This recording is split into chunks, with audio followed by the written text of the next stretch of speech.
የካሪክ ብቃት እውነተኛ እንደሆነ የሚያሳይ ነው።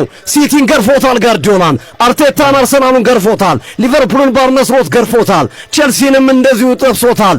ምን ቀረው ካሪክ? ምን ቀረው ካሪክ? ታዲያ ይሄን ሰውዬ ማንቸስተር ዩናይትድ እንደ ክሊክ ነው አንስቶት ኃጢአት አይሆንም? ቲሙን አለመስጠት ኃጢአት አይሆንም? ነው ግዴታ ነው ይሰጠው። በ10 ደቂቃ ሁለት እኩል አርጋችሁ ከዛላ ኮቢ ማይኑ ጉድ ሰራችሁ። ስለሱ እናውራ። ዲቤክ እያለቃቀሰ ነው ለዩናይትድ ታሽቃብጣለህ ምናምን እያለማ አባቴ እኔ ለእግር ኳስ ነው ማሽቃብጠው። ተረዳኝ አይደል? የትኛውም የዩናይትድ ደጋፊ ጎስት ያሽቃብጥልናል ብሎ ሊከሰኝ አይችልም። ምክንያቱም እንደኔ ያለ ራይ የሚሰካላቸው ሰው የለም። ገባ? ግን ማየውን ነገር ምክር ሰው አይደለም። ተረዳኝ አይደል? ብሩኖ እንዳያገባ አሲስት እንዳያረግ ቋጠርኩኝ። ሁለቱ ጎል የገቡት ሁለቱ ጎል ያደረጉት በሊቨርፑል ብቃት ነው ወይስ በማን ዩናይትድ ስተት? ሪያሊቲው እኮ ነው አባቴ። የመጀመሪያውን ኳስ አመድ የሆነ ደደብ ስለሆነ ያን ኳስ ሰጠለ፣ ሶቦስ ላይ ሰጠው። ሶቦስ ላይ ምርጥ ተጫዋች ጨረሽ ያራራጅ እሱ ክሬዲት ይገባሻል።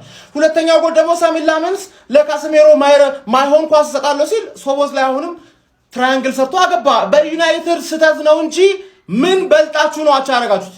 ገባ አይደል? ዩናይትድ ነበር ይሄ ፕሬስ ሰጠ ፕሬስ ነሳ አይነት ቫይብ አራምዶ ነው እንጂ 100% በልጧችሁ በታክቲክ በምን በሁሉም ነገር በልጦ ነው ያሸነፈው። እኔ ደግሞ ይሄን ጠላው አልጠላው ለውጥ ሲጀመር ለኔ ኮማ ዩናይትድና ሊቨርፑል ሁለቱም ማከብራቸው ክለቦች ናቸው። ተረዳኝ አይደል? ቢፍ ካለ ቢፍ ሚኖርህ ከደጋፊ ጋር ነው። የዩናይትድ ደጋፊ ጋር በጣም ቢፍ አለኝ፣ ግን እነሱን ባልሰማቸው ቀጥታ ያየሁትን ነገር መጥቼ ማወራ ሰው ነኝ ነው የምልህ። ተረዳኝ አይደል? የሚገባችሁን 3 ነጥብ ነው ያገኛችሁት።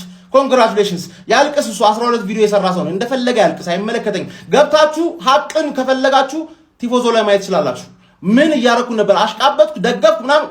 ሙሉ ጌሙን ለሊቨርፑል ደግፌ ከተሰጠው በኋላ ሌላ ያለቅሳል። ቲፎዞ ላይ ገብተ ሙሉን ጌሙ ይወስቲ እኔና ዲቤክ ስናየው ማይክል ካሪክ ከጨዋታው መጠናቀቅ በኋላ ለማንቸስተር ዩናይትድ ደጋፊዎች እንዳትቀመጡ ተነሱ፣ ወደ ሻምፒዮንስ ሊግ ተመልሰናል፣ ጨፍሩ እያለ እንግዲህ ደጋፊዎቹን ሲያስጨፍር ታይቷል ማለት ነው። ለዚህ ሰውዬ ትልቅ ክብር ሊሰጠው ይገባል። ይሄ መላጥ የሆነ ሰውዬ ነው ጉድ የሰራችሁ። ኬት አባቱ አምጥቶ ነው ሁለት አይነት ሊቨርፑል? አንተ 11 ተጫዋች ቀይሮ ነው እንደ ሰከንድ አፍ የገባው። እሺ ከገባስ በኋላ እንዴት ይሄንን ውጤት አስጠብቆ መውጣት ያቀቷል? ማን ዛሬ አጨብጭቤያለሁ። ዩናይትድ በርግጥ ለፈርስት ሃፉ ነው ማጨበጨብለት፣ ለሰከንድ ሃፉ ጥሩ አልነበረም። ለማንኛውም ግን ታሪካዊ ተቀናቃኛችሁ የሆነውን ሊቨርፑልን አሸንፋችሁ በዚህ ላይ ደግሞ የቶፕ 4 ስጋት ያለበት ደረጃ ላይ እንዲደርስ አድርጋችሁታል። ይሄ እጅግ በጣም ከባድና ጣፋጭ ድል እንደሆነ እረዳለሁ። ያው እናንተ አስቀድማችሁም ሻምፒዮንስ ሊግ እንደምትገቡ ስላረጋገጣችሁ ማለት ነው። ግን የዘመናት ተቀናቃኛችሁን ማለት ነው ስጋት ውስጥ እንዲገባ ነው ያደረጋችሁት። ለማንኛውም ግን ሽማግሌው ከዚህ የተሻለ ውጤት ልታስመዘግብ ይገባህ ነበረ። ቆጥሬልህ ነበር እኮ ግን አገባኝም አልኩኝ መጨረሻ ላይ። ለማንኛውም ይመቻችሁ። እሺ ሊቨርፑልያን ያው እንግዲህ ተሸንፈናል በአሳዛኝ ሁኔታ።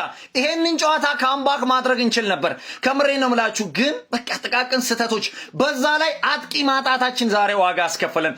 ኢሳቅ ኤኪቲኬና ሳላ አለመኖራቸው እውነት እንዴት እንደጎዳን እንጂ ሰከንድ ሃፍ ፈርስት ሃፍ እንዳያችሁት ነው እኛ አልነበርንም፣ ሊቨርፑል አልነበረም። ሰከንድ ሃፍ ግን አንቀጥቀጣ ነው ነበር ይሄን ቡድን። ከምሬን ነው የምላችሁ። ያው የተቆጠረብን ጎል ሶስተኛው ኮቢ ማይኑ ያስቆጠረው። ማካሊስተር እንደዛ ማጽዳት የምትችለውን ኳስ ትሎክፈዋለህ።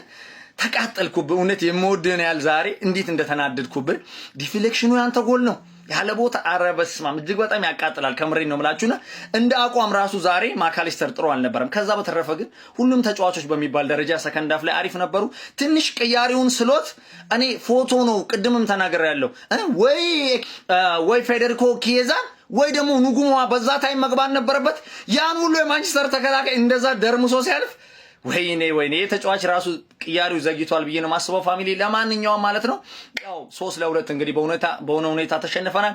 አሰልጣኙ ላይ መጮ የሚችለው በዛሬው ጨዋታ ላይ ከምሬ ነው መላችሁ የተጫዋች ቅያሪ መዘግየቱ ነው። ሪዮ ኤንጉማና ወይ ፌዴሪኮ ኬዛ ፈጠና አድርጎ መቀየር ነበረበት። ከዛ ውጪ እንደምታውቁት ዋና የሚባሉት 3 አጥቂዎቻችን መሐመድ ሳላ፣ ኤኪቲኬና ኢሳቅ ግን እንደዛም ሆኖ ጀግናው ሊቨርፑል ነው ያየነው። ያው ያጋጥማል። 3-2 ተሸንፈናል። ይመቻችሁ።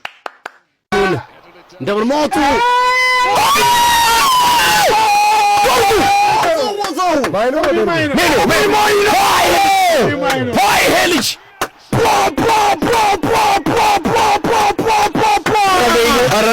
አረሜኑ